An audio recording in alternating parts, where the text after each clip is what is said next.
Hello students, welcome to my channel. आज हम इस वीडियो में सीटीईटी का जो एग्ज़ाम हुआ था 8 फरवरी को मैथमेटिक्स का आंसर की डिस्कस करने वाले हैं। ये पेपर 2 के लिए है और ये सेट जी है। तो चलो शुरू करते हैं। क्वेश्चन नंबर 31 से स्टार्ट होता है।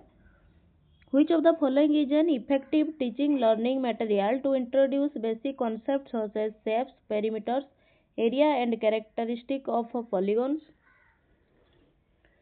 आधारभूत अवधारणाओं जैसे आकृतियों, परिमाप, क्षेत्रफल और बहुभुजा की विशेषताओं का परिचय देने के लिए निम्नलिखित में से कौन सी एक प्रभावी शिक्षण अधिगम सामग्री है? कौन सी है? क्रूजनेर रोड्स या टैनग्राम्स या जियोबोर्ड या हैनोई टावर? करेक्ट आंसर होगा जियोबोर्ड। ऑप्शन 3 करेक्ट है 31 का। 32 if 2x minus 10 degree and 3x minus 50 degree are complementary angle. Complementary angle का मतलब दोनों एंगल का सम कितना होना चाहिए? 90 डिग्री। तो ऐसा हम लिख सकते हैं 2x minus 10 plus 3x minus 50 equal to 90। अगर इसे हम सॉल्व करेंगे तो ये हो जाएगा 5x माइनस 60 इक्वल टू 90। 60 को अगर उधर साइड लेके जाएं तो क्या हो जाएगा? 150। 5 यहाँ पर मल्टीपल होके था, वहाँ पर जाके डिवाइड हो जाएगा। तो x का वैल्यू हमने क्या पाया? 30। और हमें पूछा है 4x प्लस 40 का वैल्यू फाइंड करके दो। x का वैल्यू हमने 30 पाया तो 4x कितना होगा? 120 प्लस 40 कितना होगा? 160 डिग्री। ऑप्शन 1 करेक्ट हो जाएगा 32 का। अगर सप्लीमेंट्री पूछा होता तो सप्लीमेंट्री में कितना होता है? 180 डिग्री होता है एंगल का सम। 32 का ऑप्शन 1 करेक्ट है। 33 देखते हैं। Which of the following statement related to project method in teaching of mathematics are correct? गणित शिक्षण में परियोजना विधि से संबंधित निम्नलिखित कथन में से कौन से कथन सही है? कौन से कथन सही होगा? पहला दिया है it is a method based on learning by doing. हाँ, यह तो अच्छी बात है। किसी चीज को अगर हम करके सीखते हैं तो बहुत अच्छी बात है। ये ऑप्शन ए करेक्ट हो जाएगा। लर्निंग बाय डूइंग ये पॉजिटिव बात है।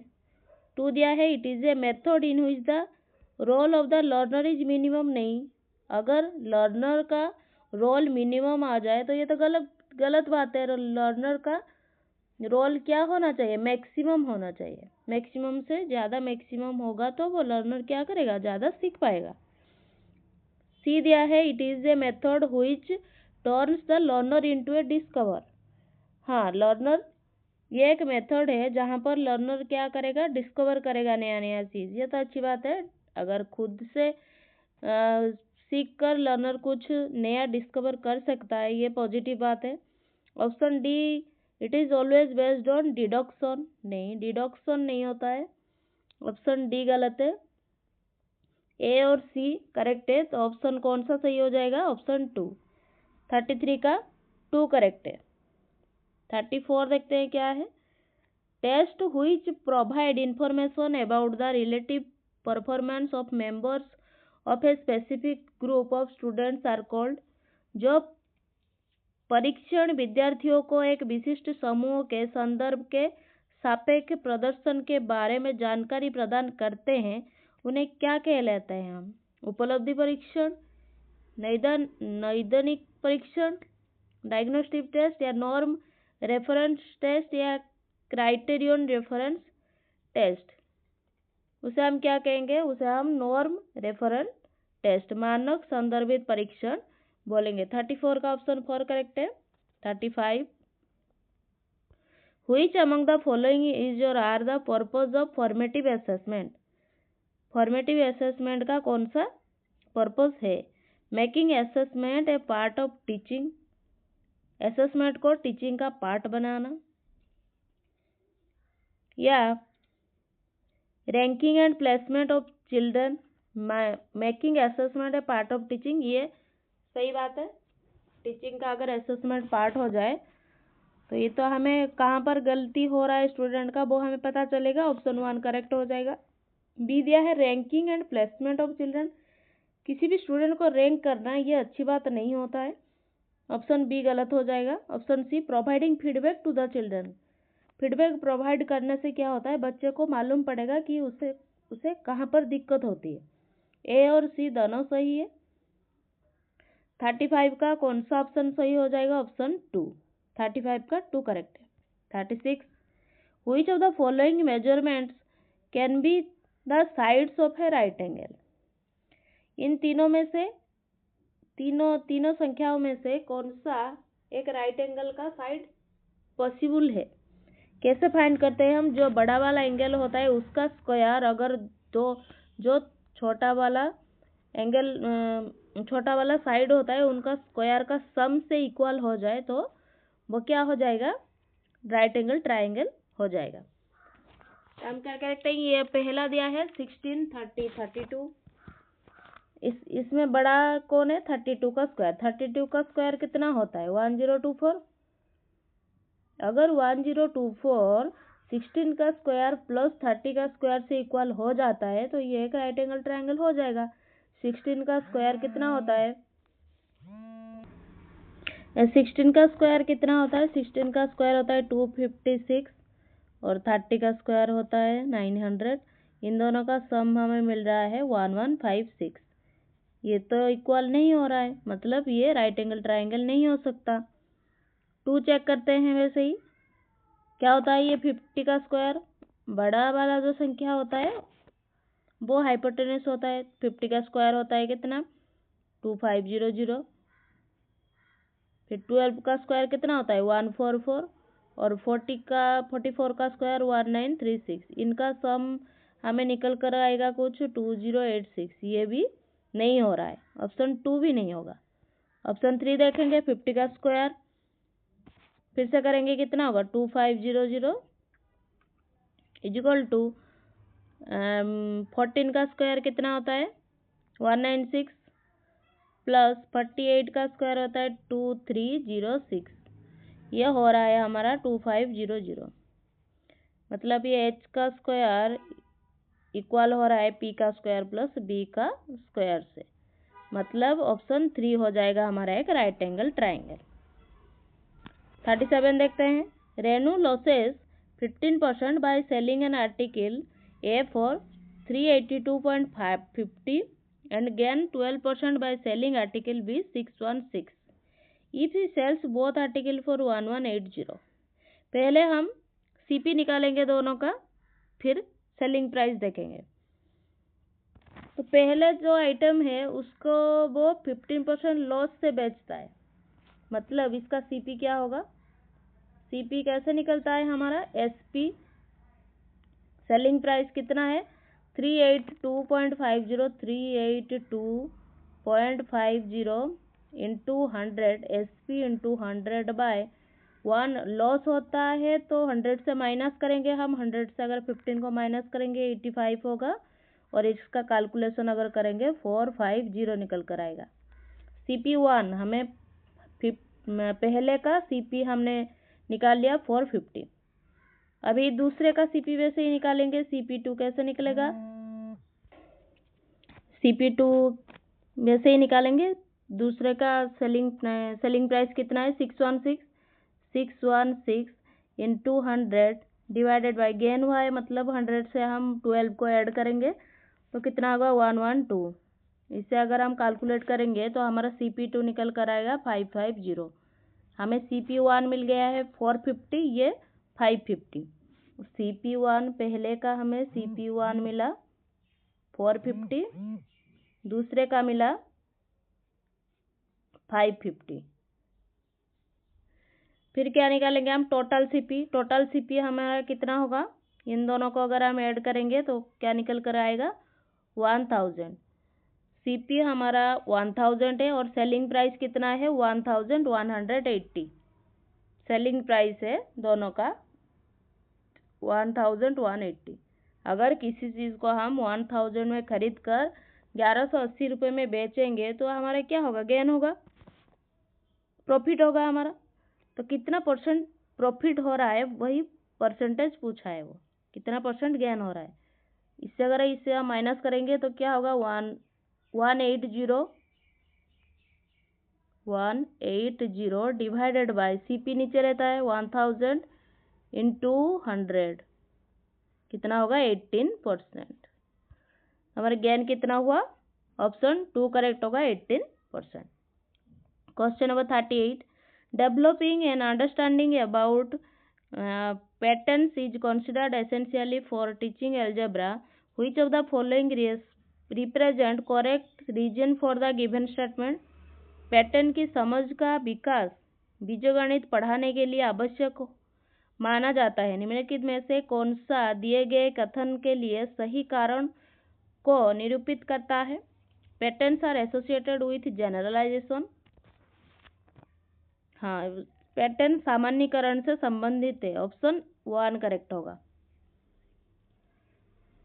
38 का ऑप्शन 1 करेक्ट है। 39 देखते हैं।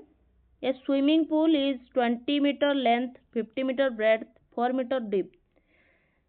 What is the cost plastering its floor and walls at 42 per metre square. एक स्विमिंग पूल क्या है?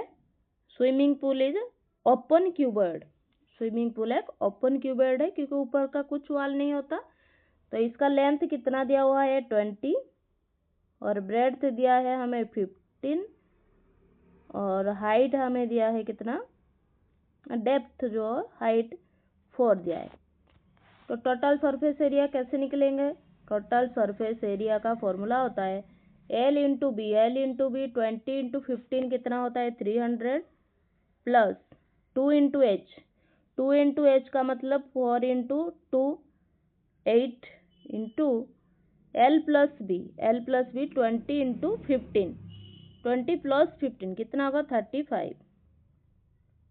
तो ये होगा 300 प्लस 35 इंटू 8 कितना होगा 280, ये होगा 580 metre square. Total surface area इसका निकल कर आया। टोटल कॉस्ट कितना होगा, एरिया हमारा कितना निकल कर आया 580 और कॉस्ट पड़ रहा था 1 मीटर स्क्वायर का 42। 1 मीटर स्क्वायर का अगर 42 होगा 580 मीटर स्क्वायर का कितना होगा 580 इंटू 42। 580 इंटू 42 कितना होगा 24360। 24360, ऑप्शन 4 होगा करेक्ट। करके देख लेना, मैंने फॉर्मूला बता दिया है कैसे होगा, ऑप्शन 4 होगा करेक्ट। 40 देखेंगे। 40 का देखेंगे अभी। A pie chart is constructed for the following data. एक पाई चार्ट दिया है और क्या निकालने के लिए बोला है, मंथ दिया है और नंबर ऑफ कंप्यूटर सोल्ड दिया है, कितने कौन से महीने में कितना कंप्यूटर सोल्ड हुआ है। टोटल कंप्यूटर, ये क्या क्वेश्चन पूछा है, what will be the difference between the central angles of the sector representing the number of computers sold in March and January. March और जनवरी का सेंट्रल एंगल निकालने के लिए बोला है जो कंप्यूटर बेचा हुआ है। तो कैसे निकालेंगे हम, पहले हम ये जो नंबर ऑफ कंप्यूटर टोटल कितना सोल्ड हुआ है वो निकालेंगे। इस सबका अगर टोटल करेंगे तो कितना निकल कर आएगा 4500। ऊपर क्या रखेंगे हम, किस किस महीने के लिए बोला है वो, मार्च और जनवरी। मार्च और जनवरी का डिफरेंस निकालेंगे। 840 माइनस 500 कितना होगा 340 इंटू 360। 0 0 कैंसिल आउट हो जाएगा और इसे हम 3 से काटेंगे, 9 से भी काट सकते हैं, 4 5। 34 इंटू 4 कितना होगा 136 डिवाइडेड बाय 5। इसे अगर कैंसिल आउट करेंगे तो हमारा निकल कर आएगा 27.2 डिग्री। ऑप्शन 3 होगा correct. 41, which of the following problems is interdisciplinary in nature. नीचे दी गई समस्याओं में से कौन सी समस्या की प्रकृति में अंत विशेषता है, कौन सी है। Right your name and draw the lines of symmetry in each alphabet whenever possible. आप अपना नाम लिखिए और प्रत्येक अक्षर में जहाँ संभव हो सममित रेखाओं खींचिए, संभावित रेखा खींचिए। ये सही है। Draw the lines of symmetry in the given geometrical figure, draw the mirror image of the given figure, how many lines. Option 1 होगा करेक्ट, 41 का ऑप्शन 1 करेक्ट होगा। 42 का देखते हैं अभी। राजीव इन्वेस्ट है सम of 7,820 per annum for 1.5 years compound half yearly, and his friend Amit invested a sum of 8,000 at 10% PA for 2 years compounded annually. What is the difference between the interest received by Rajiv and Amit at maturity?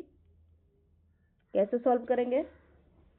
पहले हम किसका दिया है? राजीव का। राजीव का P कितना है? 7,000, 7 के। आर रेट कितना दिया है? 20%। टाइम दिया है 1.5 ईयर। कंपाउंडेड हाफ ईयरली दिया है। नंबर ऑफ पीरियड्स कितना होगा? नंबर ऑफ पीरियड्स 1.5 इंटू 2 कितना होगा? 3 पीरियड्स। अमाउंट कैसे निकालेंगे हम? अमाउंट का फॉर्मूला होता है पी इंटू, पी कितना है? 7,000 into 1 plus r by 100। R कितना है हमारा? आर है 20% आर, लेकिन हमें हाफ ईयर रेट पर हाफ ईयर का पूछा था, तो 10% लेंगे हम।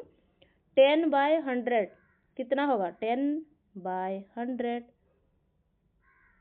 का पावर n, मतलब ईयर कितना? 3 पीरियड हमने निकाला था, टाइम होगा 3। इसे अगर हम कैलकुलेट करेंगे तो हमारा कितना निकल कर आएगा? हमारा 9317 अमाउंट। फिर इंटरेस्ट कैसे निकालेंगे हम? इंटरेस्ट होगा a माइनस पी। ए हमारा 9317 और पी है 7000। इससे अगर इसे हम माइनस करेंगे तो हमें निकल कर आएगा 3717। इंटरेस्ट ये राजीव का निकल कर आया। फिर अमित का वैसे निकालेंगे। अमित के लिए अमाउंट कितना होगा? पी कितना है? 8000 इंटू 1 प्लस वैसे ही आर बाय 100, मतलब 1.1 का स्क्वायर। टाइम कितना है? 2 पीरियड। टाइम क्या है? 2 पीरियड। Compound annually. तो राजीव इसका इन्वेस्टमेंट कितना निकल कर आएगा? इंटरेस्ट ए माइनस पी करेंगे तो 1680 निकल कर आएगा। तो दोनों का हमें इंटरेस्ट हमने फाइंड कर लिया। कैसे निकालेंगे मैं वो प्रोसेस बता रही हूँ सिर्फ। तो इन दोनों का डिफरेंस क्या होगा इंटरेस्ट का? पहले का 2317 निकल कर आया था, माइनस दूसरा का 1680। इन दोनों का डिफरेंस है 637। कौन सा ऑप्शन करेक्ट हो जाएगा? ऑप्शन 3 करेक्ट है 42 का। पहले अमाउंट निकालेंगे, फिर इंटरेस्ट निकालेंगे। दोनों का ऐसे निकाल कर डिफरेंस कर देंगे। राजीव का इंटरेस्ट है, अमित का इंटरेस्ट माइनस कर देंगे तो हमारा निकल कर आ जाएगा answer 3। 43 if x y z are respectively the number of faces, vertices and edges of a triangular pyramid. Triangular pyramid का फेसेस कितना होता है? फेसेस को एक्स लिया है तो एक्स हमारा 4 फेस होता है ट्राइंगुलर पिरामिड का, एक्स इक्वल टू 4 होगा। वर्टिसेस कितना होता है? वर्टिसेस को वाई लिया है तो वाई इक्वल टू वर्टिसेस भी 4 होता है। और फेसेस कितना होता है? एजेस कितना होता है? एजेस को जेड लिया है तो जेड इक्वल टू 6 होता है एजेस। तो पूछा है संख्या है, तो कौन सा इक्वेशन सही होगा? ये जो एक्स वाई जेड का हमने वैल्यू निकाला है, यह अगर चारों ऑप्शन में पुट करके देखेंगे कि कौन सा ऑप्शन सेटिस्फाई कर रहा है, वो सही होगा। तो पुट करके देखेंगे। 4 इंटू 2 कितना होगा? 8 plus 2 into z 6 into 2 12 minus 3 into y 12 plus 12 minus 12 cancel हो जाएगा 8। लेकिन ये 6 दिया है, ये गलत हो जाएगा, ये नहीं होगा। फिर से निकालेंगे। ऑप्शन 2 देखेंगे, 3x, 3x मतलब 12 plus 3y 12 minus 2 into Z 12, तो ये दोनों कैंसिल हो जाएगा। 12 तो नहीं हो रहा है, ये भी नहीं होगा। 3 देखेंगे, 2x प्लस 3y, 2x मतलब 8 प्लस 3y मतलब 12 माइनस 2 इंटू जेड क्या होता है 12, ये प्लस 12 माइनस 12 कैंसिल हो जाएगा, 8 निकल कर आया। अब ऑप्शन 3 सेटिस्फाई कर रहा है, 43 का ऑप्शन 3 होगा correct. 44, which among the following is the most appropriate method of proof for proving root 2 is an irrational number? irrational number को प्रूव करने के लिए कौन सा सही है? Contradiction, induction, direct proof. Induction में क्या होता है, इंडक्शन में स्टेटमेंट प्रूव होता है, जैसे कि हम सीक्वेंस प्रॉपर्टीज एक कुछ लेते हैं जैसे कि नेचुरल नंबर, लेकिन ये पर्टिकुलर प्रॉपर्टी के लिए सिंगल प्रॉपर्टी जो होता है रूट 2 एक इरेशनल नंबर, ये सेटिस्फाई नहीं करेगा, इंडक्शन नहीं होगा। डायरेक्ट प्रूफ में तो हमें फैक्ट पता होता है, तो ये भी नहीं होगा। कॉन्ट्रापोजिटिव भी नहीं होता है। कॉन्ट्राडिक्शन, ये 44 का ऑप्शन 1 हो जाएगा करेक्ट। 45 देखते हैं। A student was asked to arrange the following number in descending order. The student wrote the following answer. उसे हम डिसेंडिंग ऑर्डर में अरेंज करने के लिए बोला है और उसने ऐसे अरेंज कर दिया। Which of the following is most appropriate for the response of the student? The student does not know the concept of integer. इसने तो सही ड्रॉ किया है, पहले नेगेटिव का बड़ा वाला संख्या रहता है, फिर जो पॉजिटिव साइड का होता है जितना बड़ा संख्या हो सकता है लास्ट में वही रहेगा। ये तो गलत हो जाएगा, उसे तो मालूम है। The student needs to recall the rules of addition of integer, नहीं रिकॉल करने की कोई जरूरत नहीं है। The student has written the number is correct order, student ने क्या किया है, करेक्ट ऑर्डर में लिखा है। The student has understood the concept of arranging integers but has done a mistake by arranging them in increasing order. क्या बोला है इसने, विद्यार्थी ने पूर्णांकों को क्रम में लगाने की अवधारणा को समझ लिया है किंतु उनको आरोही क्रम में व्यवस्थित करने एक त्रुटि की है। ऑप्शन 4 हो जाएगा करेक्ट। ऑप्शन 4 करेक्ट है।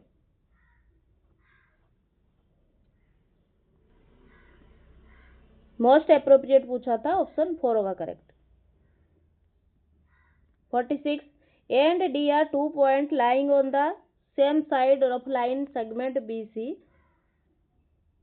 A D दोनों साइड का सेम साइड का लाइन सेगमेंट BC दोनों का है।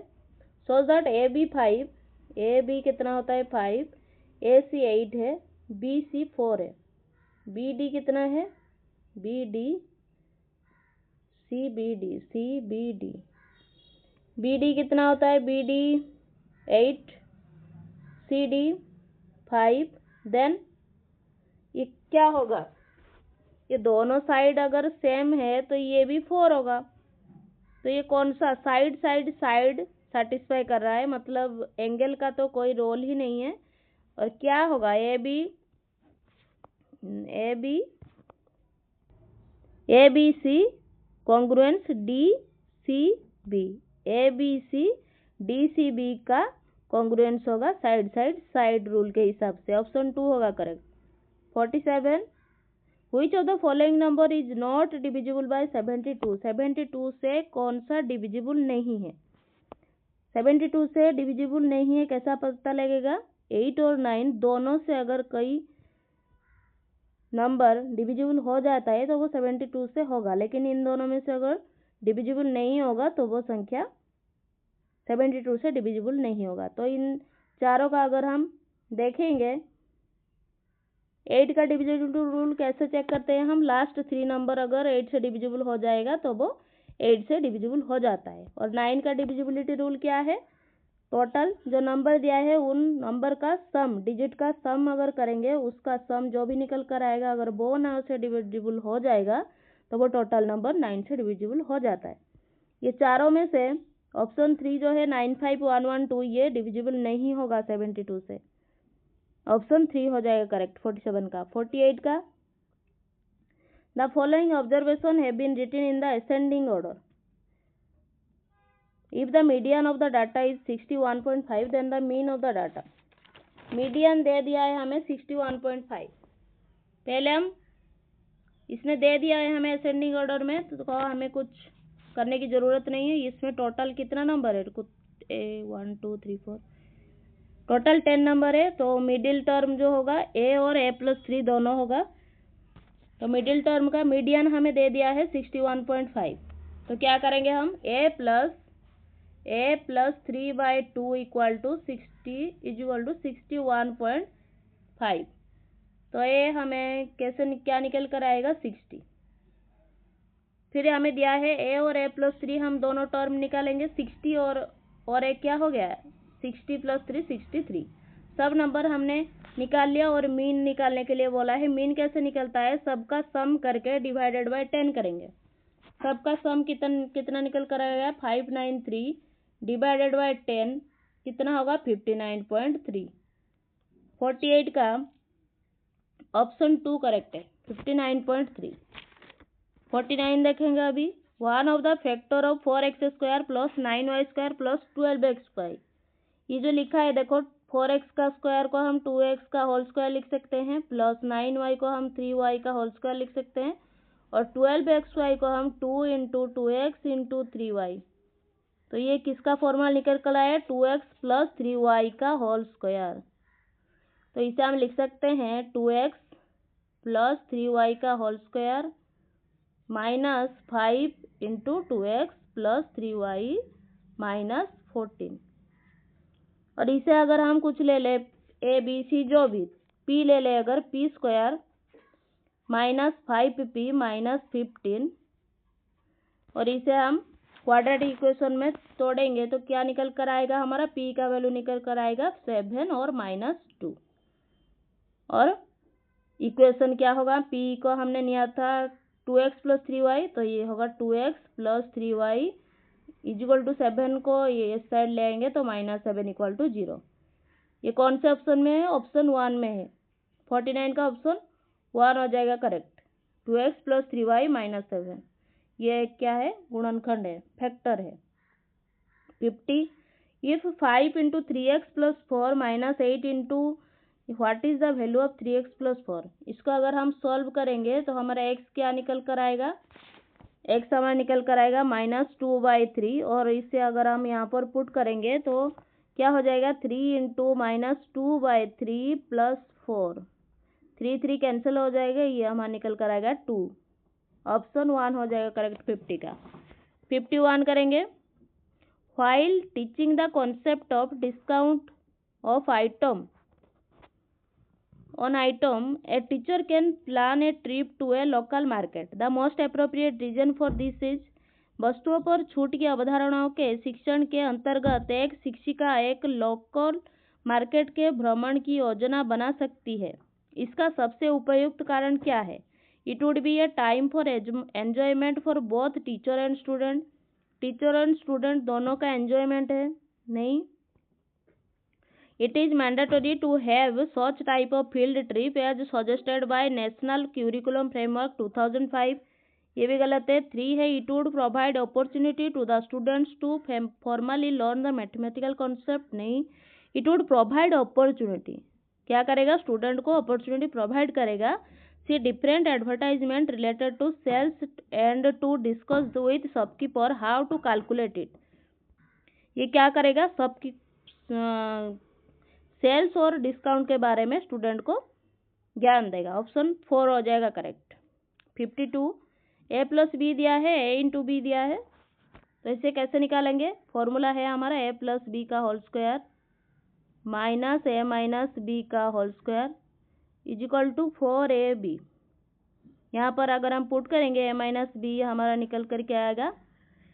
A - B निकल कर आएगा 1/6। ऑप्शन 1 हो जाएगा करेक्ट। पुट करके देखना होगा ये। 53 देखेंगे। इन ए क्वाड्रिलेटरल ABCD एक क्वाड्रिलेटरल है ABCD और B दिया है 70। B अगर 70 है, ऐसे लाइन में ये टोटल एंगल क्या होता है, इन दोनों का टोटल होता है 180, एक 70 है तो एक होगा 1110। तो क्या होगा, C होगा 1110। C कहाँ पर 1110 है, 2 में। ऑप्शन 2 हो जाएगा करेक्ट। ऑपोजिट एंगल सेम होता है, ये 1110, ये भी 1110, ये 70, ये 70। 54 the product of two rational number is -40/3।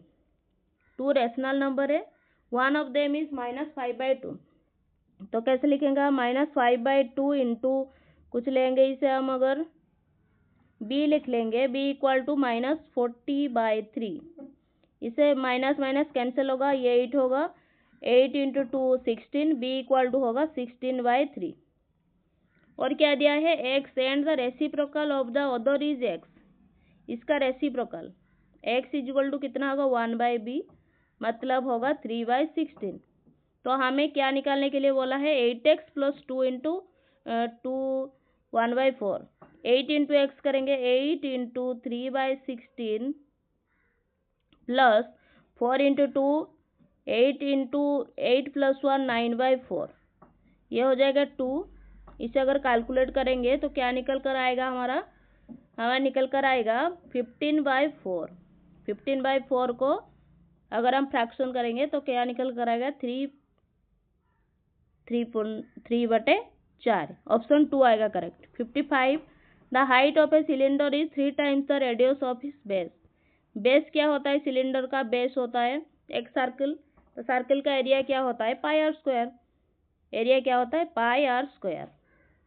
If the area of A base is 616, area दिया है हमें 616, तो इसे हम लिख सकते हैं 616 is equal to πr²। πr², यहाँ से हम r² निकाल सकते हैं, क्या निकल कर आएगा हमारा 14। r निकल कर आएगा 14, r हमारा निकल कर आया 14। फिर क्या करेंगे हम, volume, then what is the capacity of a, volume निकालना पड़ेगा, कैपेसिटी पूछा है ना। वॉल्यूम का फॉर्मूला होता है, आर हमें निकल कर, हमने 14 निकाला, वॉल्यूम का फॉर्मूला होता है πr²h। और सबको अगर हम पुट करेंगे, आर का वैल्यू 14 और एच कितना है, एच है रेडियस का 3 टाइम, 3 इंटू 14 कितना होता है 42।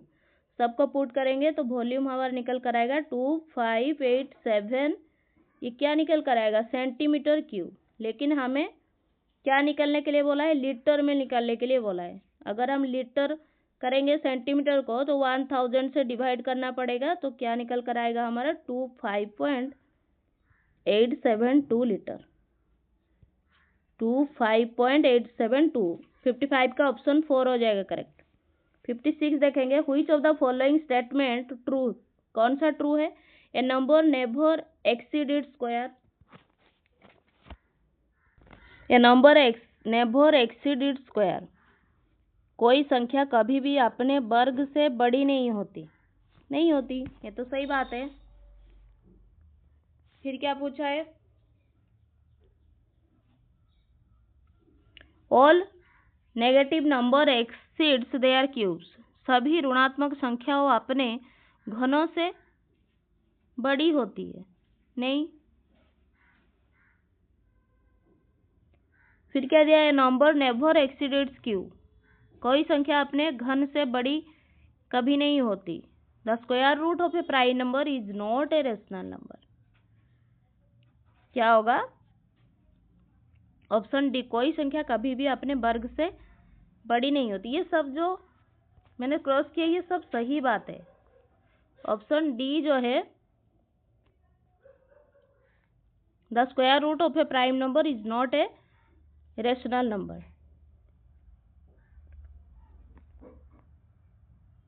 ऑप्शन डी ओनली, 2 होगा करेक्ट।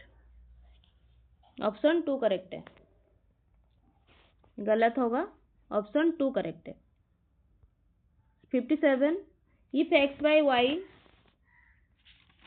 वाई हमें दिया है, इसे अगर हम सॉल्व करेंगे, x by y equal to minus, जो भी हमें पावर दिया होता है क्या होता है, न्यूमरेटर डिनोमिनेटर हो जाता है, डिनोमिनेटर न्यूमरेटर हो जाए, पलट जाता है संख्या। तो इसे हम x/y पहले फाइंड करेंगे। माइनस को हटाने के लिए हम -3/1 करेंगे। 3/1 लिखने का कोई ज़रूरत नहीं है, उसका पावर 3, और इसे रहने देते हैं। माइनस अगर इसका पावर है इसे भी पलटेंगे। 3/2 का पावर 4, 3/2 का पावर 4, 3 का पावर 3, फिर नेगेटिव दिया है तो -27 इंटू, ये भी पलट जाएगा, किंतु जब हमारा डिवाइड होता है उससे अगर हम मल्टीप्लाई करेंगे तो क्या होगा, वो 2/3 का पावर हो जाएगा। 2 का पावर 4, 3 का पावर 4, -27 इंटू 2 का 4 कितना होता है, 16 इंटू 8 डिवाइड बाई 81, 3 का 4, 3 -16/3। x/y हमारा निकल कर आया, x/y हमारा निकल कर आया -16/3। फिर क्या निकालने के लिए बोला है, x/y प्लस y/x का पावर -1 इंटू i/x का, x/y पुट कर देंगे, -16/3 प्लस y/x, y/x मतलब 3/-16, 3 माइनस अगर कॉमन ले लेंगे तो ये हो जाएगा 3/16 का पावर -1 इंटू y/x का मतलब -3/16 का पावर -1। -1 हटाने के लिए हम क्या करेंगे, 16 को ऊपर ले लेंगे और 3 को नीचे रख देंगे, माइनस हट जाएगा। तो इसे अगर हम कैलकुलेट करेंगे तो हमारा क्या निकल कर आएगा, 256y। इनका एलसीएम लेंगे, फिर इसे जो भी निकल कर आएगा हमारा फ्रैक्शन उसे हम पलट देंगे तो माइनस हट जाएगा, निकल कर आएगा 256/265। 256/265 आंसर हमने निकाला था 256/265, जो ऑप्शन में दिया नहीं है। तो ये क्वेश्चन आप चैलेंज कर सकते हैं। 57 का ये सही आंसर है। 58 देखते हैं। The perimeter of 2 cylinder circular field C1 and C2 are 40 pi metre and 96 pi metre. Perimeter का फॉर्मूला क्या होता है, 2πr। तो 2πr, पहले का 2πr1 दिया है कितना, 40 पाई, पाई पाई कैंसिल हो जाएगा, ये 20, r1 निकल कर आया हमारा 20। r2 वैसे ही निकालेंगे हम, 2πr2 कितना दिया है, 96 पाई, ये पाई पाई कैंसिल हो जाएगा, 2 4 8 48, r2 48, r1 20 हमने पा लिया। What is the radius of the third circular field. Third circular field का रेडियस हमें निकालने के लिए बोला है। Whose area equal to the sum of the area of the C1 and C2, दोनों का एरिया का सम है। एरिया क्या होता है, पाई आर स्क्वायर। तो ऐसे हम लिख सकते हैं, पाई जो थर्ड है r3 लिख देते हैं, इसका square is equal to pi r1 का स्क्वायर प्लस पाई r2 का स्क्वायर। पाई r3, पाई सब में अगर कॉमन ले लें तो कैंसिल आउट हो जाएगा, और r3 का स्क्वायर क्या निकल कर आएगा, r3 का स्क्वायर, तीसरे का रेडियस निकालने के लिए बोला है ना। r1 का स्क्वायर, 20 का स्क्वायर कितना होता है, 400 प्लस 48 का स्क्वायर कितना होता है, 2304। तो क्या होता है, ये क्या होगा, 2704, 2704। इसका अगर हम क्यूब रूट निकालेंगे, r3 कितना निकल कर आएगा, 52। रेडियस निकालने के लिए बोला था, रेडियस हमारा निकल कर आया 52 metre. 59, on which numeration system the clocks are based. Clocks कौन से न्यूमेरिकल सिस्टम पर बेस्ड है, हेक्साडेसिमल, बाइनरी या सेक्साडेसिमल या डेसिमल सिस्टम। ऑप्शन करेक्ट होगा सेक्साडेसिमल सिस्टम, ऑप्शन 3 होगा करेक्ट। 60 का लास्ट क्वेश्चन है, द वैल्यू ऑफ 5043 का रूट ओवर इंटू 50 का रूट ओवर। तो इसे हम तोड़ देंगे, 5043 को लिख सकते हैं हम, तोड़ के देखना, 3 इंटू 41 का स्क्वायर इसका रूट ओवर, टोटल का रूट ओवर, इंटू 50 को हम तोड़ सकते हैं 2 इंटू 5 का स्क्वायर, डिवाइडेड बाय 32 को हम तोड़ सकते हैं 2 का पावर 4 में, इंटू 1323 को हम तोड़ सकते हैं 3 का पावर 2 इंटू 7 का पावर 2, इसका भी रूट ओवर, टोटल का root over, whole root over भी दे सकते हैं हम, होल रूट ओवर, इसे भूल जाओ। तो क्या होगा, ये 3 ये कैंसिल हो जाएगा, इसका अगर हम रूट ओवर निकालेंगे ये होगा 41 इंटू 5 डिवाइडेड बाय 2 का स्क्वायर इंटू 3 इंटू 7, ये बच जाएगा हमारा, ये हो जाएगा 205/84, ऑप्शन 4 हो जाएगा करेक्ट 60 का। टोटल 30 में से आपका कितना मार्क्स सही हो रहा है मुझे कमेंट बॉक्स में ज़रूर बताना। Thank you students, keep studying.